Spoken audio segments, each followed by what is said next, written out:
Hi, I'm Barb Allen. Welcome to another episode of American Snippets. We are here today with our guest, Annie Nelson. Annie is the founder of the American Soldier Network, which is a nonprofit established for advocacy for military families. She goes wherever this advocacy takes her, from dirt roads to red carpets, earning not only awards for her work, but the utmost appreciation for the people she impacts. Annie, we are so glad to have you here today. You are a really multifaceted person and story. There's so much to get into. I don't even know where to start. For someone like me who loves doing stories on people like you are like a candy store full of experiences. I don't even know which one to pull off first. And because you have so many areas, you got all the good candy. So well, since we both like sugar. I know. Who doesn't, right? So we'll start first. We'll go into the American Soldier Network, and then we'll dial it back a little bit, because I want to make sure, we really have the opportunity to dig into that, because you're doing so many amazing things. I want to talk about the oath you have people taking, which I saw that video and the oath up there, and that with the work that I do with veterans and the families I meet, that is something that struck me as so powerful. And I want to make sure we get to that. But tell us first, I know the American Soldier Network started off as another organization, which you evolved and grew into this. So tell us what your focus is with this organization, which is a 501c3, right? Yes, we are. Okay. And we always have been. I mean, we started in 1996 as Angels Within, because I, back then, had an injury of my own. I was a flight attendant, and I was beaten up by passengers who broke my back on the plane in the air. And when I was down rehabbing from that, I didn't even know that part. Little minor bump in the road. When I was rehabbing from my injury, I was volunteering for, I flew for Southwest Airlines, and their charity of choice is the Ronald McDonald House Charity. Okay. And so when I was rehabbing for my injury, I was volunteering, and I was spending a lot of time at Children's Hospital here in Orange County, California. And what I found was, when I was doing my visits, there were a lot of children in the hospital that were terminal and didn't have anybody visiting. Mom and dad had to work, and I learned that a terminal illness, whether it be for a child or someone long-term like an adult, people that are surrounding them have to get back to life. They can't just put life on hold and be there 24/7. And so I, in my naivety of the nonprofit industry back in 1995 and 94, I went to the house manager at Ronald McDonald House and said, well, where's Make-A-Wish? Where are all these different nonprofits? And they're like, well, that's not their mission. Right. And so, unbeknownst to me back then, was, you have to be mission specific, and you have to stay, as you know, specific to that, whatever that is for the 501c3. And so when we started Angels Within, because I believe everyone has their own angel within, we did not, there was no intent of becoming a funding powerhouse in the nonprofit industry to do anything like that. We were just going to give time. But in order to give time, you had to formally become an organization so that you could go give time. So that's how it started back then. And we were dormant in the eyes of the IRS. We just gave time to children and nonprofit, in the nonprofit arena, where we would go to hospitals, we'd go to senior citizen homes, and we were just an organization that gave time. Didn't have the connection to the military family. My dad was drafted, but he was too tall to serve. He was 6'9", and so I didn't know there was such a thing as too tall. I've never heard that before. Yeah, he was too tall. And then my mom had two brothers who did serve. They were in the Korean conflict. One was both in the Army side, but they never talked about their service from their generation. My grandfather, who was deceased before I was born, served on the beaches of Normandy. Wow. But I never knew my grandpa. And so I didn't really have a personal connection with anyone serving after 9/11, but I wanted to do something. I just didn't know how. And so I had found a postcard that my grandpa wrote my grandma from the beaches of Normandy, and I thought, well, I could pen pal. So back in 2004, 2005, I had started pen paling 3 Marines that served at Camp Pendleton, because that's the closest base to me here in Orange County, California. And these young men were deployed in Iraq. They grew up in Illinois, which is where I did most of my younger years. I was born in Minnesota, grew up just outside of Chicago in Palatine, and they were from down by Peoria. And these young men became my everything, being single, an only kid. They were Jesse, Tyler, and Adam were my extracurricular activity. And so I would write them, and I wore their dog tags, and it kind of snowballed. My friends, my family, my church all kind of got involved in the action, and we started sending packages and doing everything that people did back in 2004. And then on December 22nd of '04, I was notified that Jesse and Tyler were sitting back to back in a caravan of 5 trucks going through Iraq, and they were hit by a suicide bomber. Oh. And I was told Jess didn't make it, and Ty was in really bad shape, and Tyler was in Germany. And I didn't know how to process that because, again, being from the outer part and not in the community, you're not prepared. And I don't think anybody's ever prepared, but you don't have all the resources around you and surrounding you to get that kind of news. And I didn't know their families. So I didn't really know where to process that information other than my pastor and my friends. And so close to Christmas, you're kind of like, did they get my package before it happened? Did they not? That kind of thing. So I bundled up all my letters from Jesse, and I sent them to his folks with a thank you letter, because I thought if that was my 19-year-old, that would be a neat keepsake to have. Oh my gosh. I didn't send a sympathy card, because when you're standing at Hallmark, there is no sympathy card for parents that you've never met. Right. And so I sent a thank you letter to his parents with all of my keepsakes. And I thought, thank you for your family service, because he was such an amazing guy, and he would, write Bible scripture, and he'd draw sketches in his cards. And so I did that, and I sent him to his folks. And then I just kind of went about Christmas, and I didn't hear anything back. And I knew Ty was in Germany, so I sent my stuff to Tyler, and Adam was still fighting the fight in Iraq. And then about 2 weeks after New Year's in '05, I got a phone call on my cell, and it was a woman's voice. And she said, "Annie, this is Jesse's mom." And me, being the dork that I am, got all excited and, "Hi, oh my gosh, how are you?" And I was going 0 to 90. And she was very short and abrupt and not warm and fuzzy. She was very cold. And she said, "This is Paula, and I'm at Brooke Army Medical Center. Jesse survived that blast. He's here at Brooke. He's facing double amputation. He's burnt over 80% of his body, and he's asking for his pen pal, will you come?" And so the next thing I know, I said yes. And the Marine Corps was flying me to Brooke Army Medical Center in San Antonio. And I had never been to a VA, let alone an Army facility.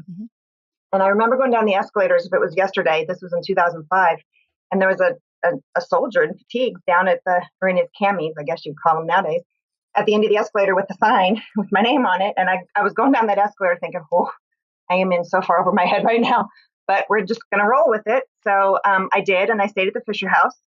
And when I was there, Tyler was there. He had made it from Germany back to the Fisher House, and Jesse was there, and both of their families. And today, Jesse is a single leg amputee below the knee. He's married with 3 children, doing outstanding in Illinois. Tyler was a very famous veteran who came back from the Iraq conflict, because he was one of the first who really advocated for this new wave of post 9/11 era veterans. He was on the Oprah Winfrey Show. His magazine was People Magazine did his wedding. Tyler had lost the majority of his face and his arm, and then a few years ago on Christmas, the guys had a reunion at a local pub that they go to in Illinois, and Tyler slipped on some ice, and we actually lost him. He hit his head that Christmas night and passed away that night.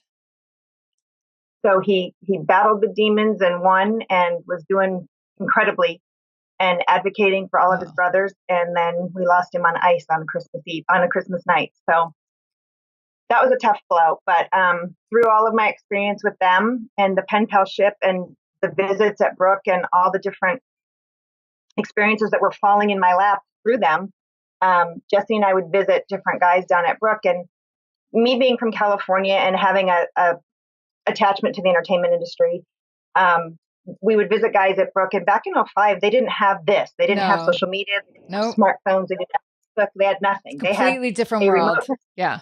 And TV. We had AOL Instant Messenger, and that was about it.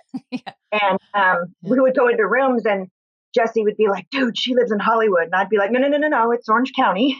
And he'd be like, "Well, she's done this, that, and the other thing." And I stayed at the Fisher House, and the guys at the hospital were like, "Does America support us?"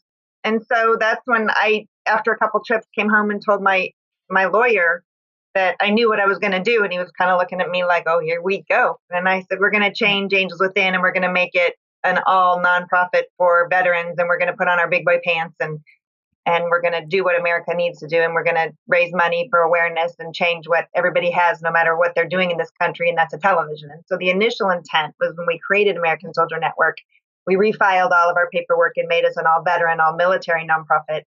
and was to create shows of content that honored, supported, and raised awareness for all the needs here at home. Because there's a lot of nonprofits out there. You're frozen again. I got you. you. You're back. Yeah. Okay. I was just very still. I know, don't move. That ship things and send things and do things, but there's very few that actually do a lot here on the home front for when they come home. Right. And that do it for all veterans of all eras. And what I'm finding now, as this has been going on now since 2004 for us, is that there's over 45,000 registered nonprofits that claim to be doing things for our veterans in the United States. Well, if that was truly the case, and we all collaborated and did this together, right, we'd be a lot further along than we truly are. And it wouldn't matter if we had a decent VA or not, because we would all be working together and things would have gotten a lot better. And since that's not the case, and it's all a bunch of talking points, something's got to get done. And so we've tried. Everybody said that you're never going to be successful because they're going to paint you red, put you in a political bucket. No matter what you try to do with the television involved, it's going to always become a political issue. I don't believe supporting the veterans and supporting our troops and supporting our military families needs to be political. I think we need to take the politics out of it. Right. And with the faith of a mustard seed, you can move a mountain. And so I've had that faith of a mustard seed and been trying to move a mountain for years. And slowly but surely the mountain is moving. It's just, it seems that the further we get, the further people want to try to make it all about politics again. I think that is true anywhere you go. And even the nonprofit world is political. Not everybody who has a nonprofit or is involved in a nonprofit wants to collaborate. Sometimes, and I was very surprised when I ran into this. That was a big eye opener for me because I didn't expect to run into resistance. Like, I don't understand why we don't all network and work together. And you do this, I do this. I'm going to send you this person out there who needs help. I'm going to help you with that. You're going to help me with this. Like, I don't really understand it. But the nonprofit world is actually really cutthroat. It's run very dirty. It is a dirty, dirty business. Very dirty. Run like a business. It is political. You're in 1 minute. You are out the next. You are. And people use you. Yes. And you get used up and spit out. Yeah. And people backstab. And I have made millions for so many other nonprofits to the chagrin of our own. I mean, we are so small. I have not taken a paycheck since I started this. American Soldier Network has 0 paid staff. We run solely on volunteers. And I have helped so many other nonprofits, ones that you and I both have been attached to, that have used us, that have used our network of people, that have used our goodness of our heart, and that have staff and people that you and I have seen start off as volunteers and become staff that are making 6 figures, while you being a Gold Star wife, myself being a civilian who don't make a dime, who have gone into financial situations on our own personal side and watch other people reap the benefit and claim to be doing it all for the right reasons. And we know it's for other agendas, and it makes me sick. It is. It's very frustrating. So what we've done here and what you did long before us was just separate and move forward and do our own thing. So it is good to see somebody like you out there, and you touch, so many different areas, and you do this, you do what you do on top of dealing with some very serious issues in your own life. You have health issues that would sideline the average person. And you take those health issues and you're like, well, I got to go deal with this from 9 to 3, and then I'm just going to go do everything else. So, how you do that is in itself a remarkable accomplishment. And I know you do have some volunteers that live with you. Yeah. And you take them everywhere. Eddie and Hazel, they live with you. They're behaving right now. I'm going to blame them for our poor internet earlier, though. Yes. So Eddie and Hazel are your 2 Rhodesian Ridgebacks, and they have a little bit of a cult following, don't they? People kind of they love those dogs. It wasn't ever planned that way. Yeah. They're 9-year-old Rhodesian Ridgebacks, and they're both about 120 pounds.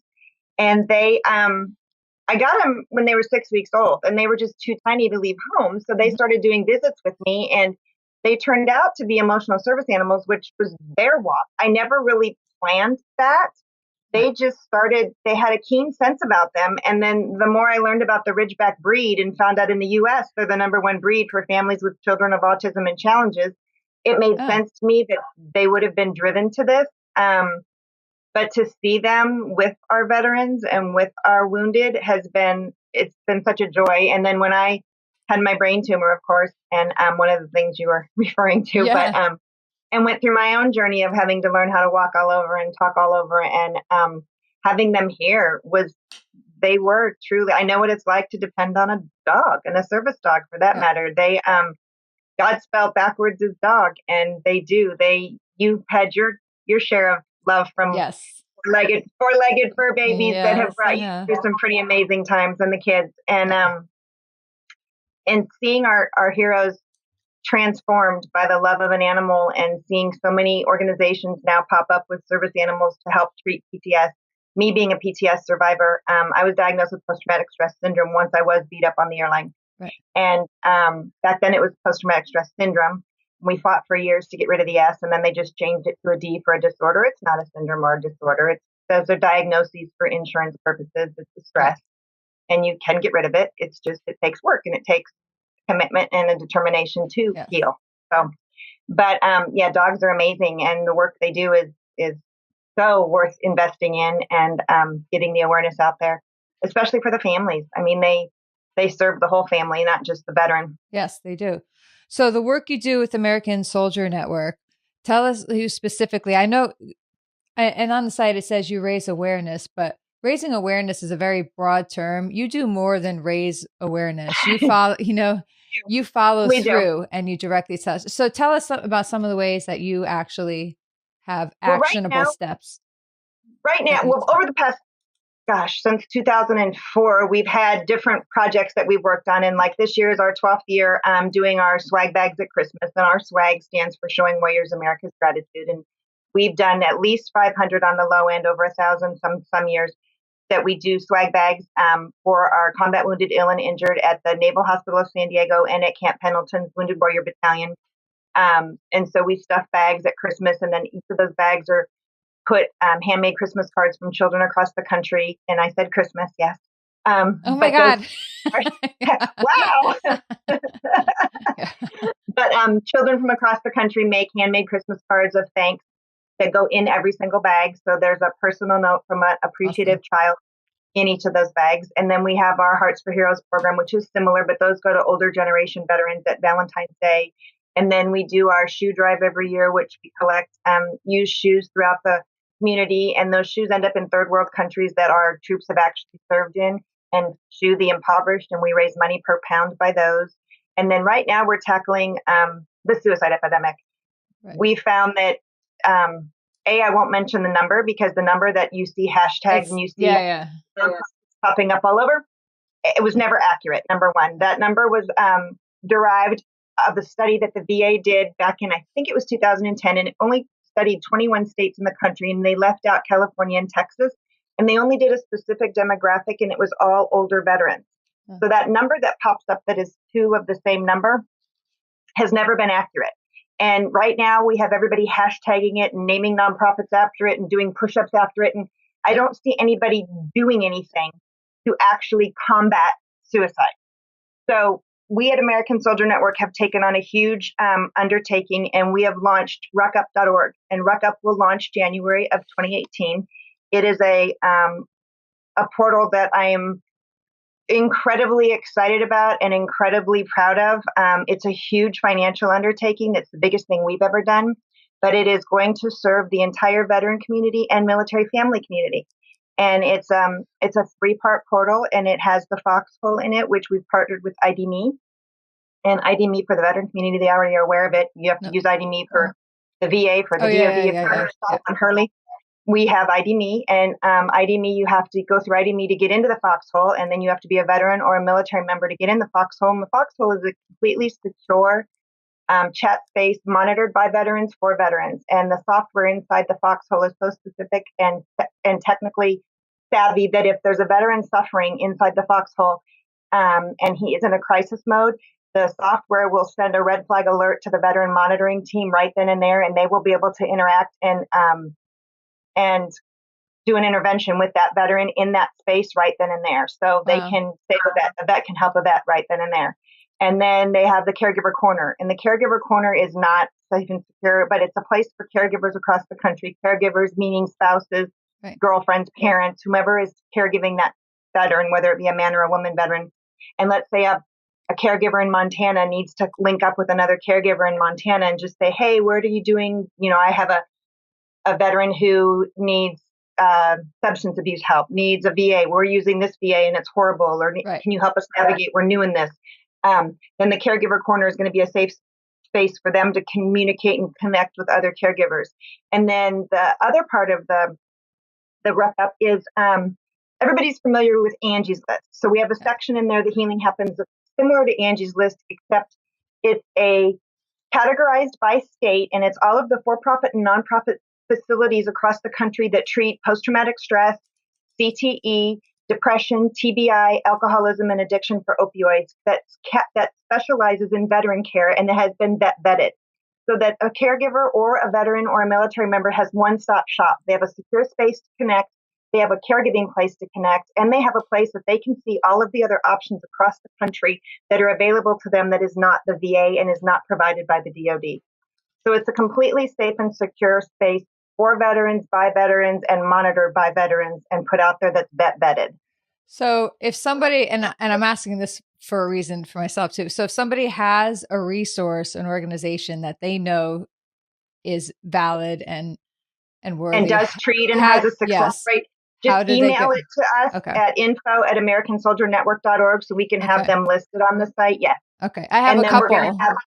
I have a couple to send to you. And they're, I know them personally and they're phenomenal. And they specifically address interrupting that cycle before it leads to suicide. I mean, that's their focus. All of these organizations I have in mind are specifically focused on that. And they have proven track records and results, and they're excellent. So I'm gonna get in touch with you. I'm gonna send you those. That's great. Please do. We're collecting the data now, and then we're also getting our intel teams together so that we have veterans across the country that want to go out and visit these places and do continual site visits. Because just because they were once great doesn't mean they're going to continue their standard of care. So we're going to have site inspections throughout the length of RUCUP so that we can make sure that we have a list of our standards that we expect these facilities to have. Are they cleanly? Do they know how to talk veteran? Do they know how to approach our veteran community? Do the vets, feel warm and welcome when they approach? And we want to make sure that our veteran volunteers are going out and visiting these places and making sure that they stay accountable. And then, and again, they're for-profit and non-for-profit, because not everybody out there is going to be a non-for-profit, and not everybody's going to be a for-profit, but that they are. Have you? Have you thought about sending that out to county veteran services agencies as well? We are. We had to, believe it or not, we've had to jump through some legal hoops doing this. Online bullying has been something we've had to tackle doing this, which I never, ever anticipated or believed, but I've had to conquer that hoop. That's part of the expense of this whole thing, is the legal team that's had to come behind and get into this. And then we had bids when we were trying to get this to come from my head. And then I have some Army Rangers that are now in the IT world that when they left the Ranger community, they went into IT. That traveled across the country and met with the companies that bid on this. We had bids from $200,000 on down to create this. Well, for a small nonprofit like us, that's a big chunk of money. That's $1 billion. That's a ton of money, especially when you don't get paid to do this. So the company that we partnered with is Surface 51 out of Illinois, and they came through with a chunk of money in in-kind services. They've met with us. They get it. One of our Rangers actually was in the meeting there, and the following week, one of his battle buddies committed suicide while we were negotiating, and it brought it to a whole different level of not.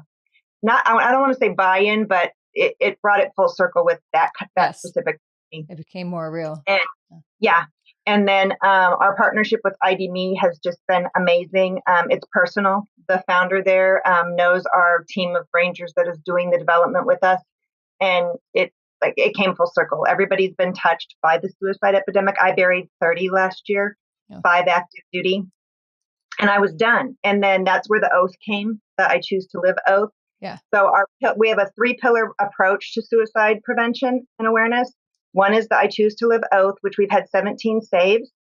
And our oath is just the first step. It's getting people the cards in their hand that has the oath on the front, and on the back it has the suicide awareness hotline. It's getting people to take the oath and to take it on video and hopefully challenge it on their social media and tag their buddies and get everybody to take the oath to live. Because when they took that oath to serve, they were never alone. When they deployed, they were never alone. When they came home, they were never alone. And as you know, even if you don't make it home, you don't come home alone. Someone brings you home. And when they re-enlist, they take that oath again. And I don't know of a veteran out there that doesn't live by that oath today. So our oath starts the very same sentence that they started that oath with when they decided to serve. And then it has basically 10 principles of life. And then that's just the first step. That's saying that you're going to stick around. The next step is getting help. And that's when you're going to go to Ruck Up and figure out where your best choice is, because nobody can tell you what the best choice is for you. That's a decision. And some places you might have to try different. It's like finding a family church. You got to go till you find the one that fits and feels that right. You're comfortable with. And that works. And it's a process, but you have to commit to do it and to know that life is worth it and your brain health is worth it. And then the third thing that we're doing is we're teaching crisis negotiation management classes. Our first one is this Saturday with the Veterans Day event. And we figured out that we're doing pretty good in the community doing buddy checks, but nobody has ever trained the veteran or the military community on crisis negotiation management. And if you get in a situation with a buddy that is suicidal, how do you handle that situation? I went to a suicide summit at USC a couple months ago and was sitting in the training and realized I get a lot of these calls with people that are suicidal. And thank goodness nobody has done it on my watch while I was on the phone with them. But I realized I was handling it totally wrong. And I learned so much in that training, and sitting there, it hit me in the face like a semi. It was like, we've never done this as a community and trained each other on how to handle that moment. And now the teen suicide epidemic is striking the country huge. So if we can just do these trainings and train our own veteran community and invite anybody in the community that wants to attend these. And we're bringing in Kevin Briggs, who's known as the guardian of the Golden Gate. Kevin was an Army veteran, but then he was a San Francisco police officer who for 30 years was in charge of the Golden Gate Bridge and talking the jumpers off the bridge. Wow. And the Golden Gate Bridge is the #1 spot in the world for suicide. And his lectures are phenomenal. So we're sponsoring that. We're flying him in, and he's going to train our veteran community this Saturday on how to handle crisis negotiation management. And we're hoping that it goes over well and that we can raise enough money to continue these across the country. And those are our 3 pillars of suicide prevention. And we're hoping that it actually is going to start saving lives, because push-ups are great and skippy walks are great and hanging out with your buddies and drinking beers are fine. But I don't know how those are going to actually save lives on the long term. Yeah, that stuff has to be converted into tangible steps to take and progress to take. And that's something that these organizations I'm going to send you, they do that too. I'm very excited. As you say this, I'm like all excited to link these organizations up with you, because they're truly phenomenal. One of them is really taken off and is on his own. The other 2 are still growing, but growing strongly. And they're just extraordinary. You're going to love them. You've seen, I'm actually in brain therapy right now. Yes. There's a doctor who is in San Diego, who was he was a Navy veteran, and then he went to Purdue and to Notre Dame, and his name is Dr. Kevin Murphy, and he's currently the pediatric oncology head at UCSD. And he has created Mindset, and Mindset is curing PTS and TBI with non-invasive, non-medical magnet therapy. And basically the brain functions on 10 megahertz. So if you think your brain is having all of your sections of your brain working as all different walkie-talkies, and when you've had any kind of trauma or stress or concussions or anything like that, and I've had PTS, I've had 6 concussions, and I've had 2 major brain tumors, one which was 10 hours and 45 minutes to remove. So all my walkie-talkies are not working on the same frequency. So by this magnet therapy, you go in and you sit underneath the magnet with a prescribed amount of frequency, 30 minutes twice a day for however long it's going to take based on your EEGs. They bring your frequency back, and it gets all your walkie-talkies working together in sync again, so that your brain is at a whole optimum 10 megahertz frequency, and then you're back to healthy again. So it's like you don't do it without counseling and without your other things if you're truly in a depressed state, because what it's going to do is it's going to reawaken the parts of your body that have shut down, or the parts of your brain that have shut down. So for a veteran that's been walking around in a medicated zombie state, It'll help him sleep. It'll help him get off the meds, and it's going to bring him back to life. But then when he's brought back to life, he's going to look in the rearview mirror and go, whoa, what did I just do? And then he's going to have to realize, okay, now that I'm awake and I'm healthy and I'm sleeping good and I'm feeling like $1 million, now how do I go forward? And then the reintegration back into civilian life in a healthy, happy, non-demon filled life is where it really begins. And it's amazing therapy. Wow, that does sound amazing. I'm excited to track that and see how that goes. Yeah. There's so much that you just said that I'm definitely going to continue stalking you. I have been stalking you for a long time, but now I'm just going to keep going and follow up, because you just hit all the points that need to be hit. I see this on the other side as as a military widow, and very grateful for the organizations and the events that are set up. But like you spoke about with the military and the veterans needing it, I didn't find that there were many set up to transcend the cocktail hour or the weekend away or whatever. Like nothing was happening to do anything other than actually almost create a mindset where we needed these events to feel fulfilled in our new life, right? So rather than be dependent on the events, we needed something to be dependent on ourselves again. Right. And that's what and on a healthy brain. And yes. Yeah. I won't use the term mental health because it's got such a bad stigma. And we have fought so hard for so many years to get a healthy perspective going that it's brain health, and everybody's brain is different. And the brain is a hugely powerful tool. And the media does such a disservice to the veteran community and to the mental health industry that we need to start changing that. And we need to stop. Everybody says fake news, but I'm sorry, there is so much out there that's fake. And we finally have an administration that supports and loves the military community. Whether you like him or don't like him as a president, that's your prerogative. But he has done more for the military and veteran community in his short term in office that at the VA level itself, it's been tremendous. And we as a military community, even though I'm not in the community, we need to keep riding that wave of transition and of transformation and make the changes we can while we have a support from an administration that's run by veterans right now.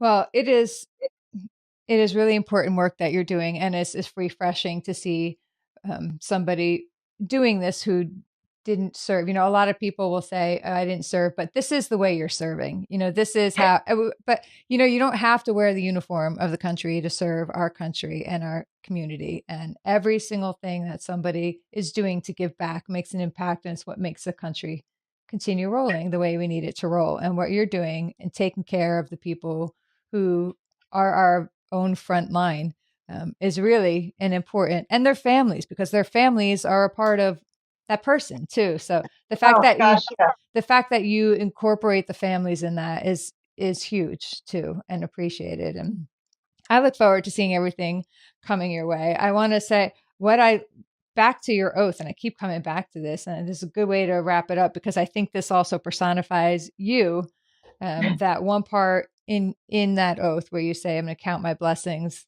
and not my battles.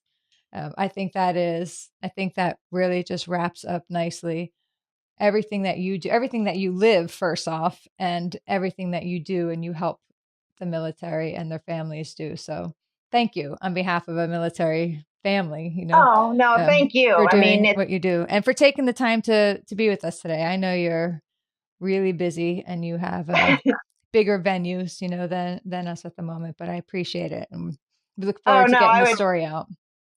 You and I have been buddies for a long time, so this was an honor. Yeah, I can't wait to come meet you in person.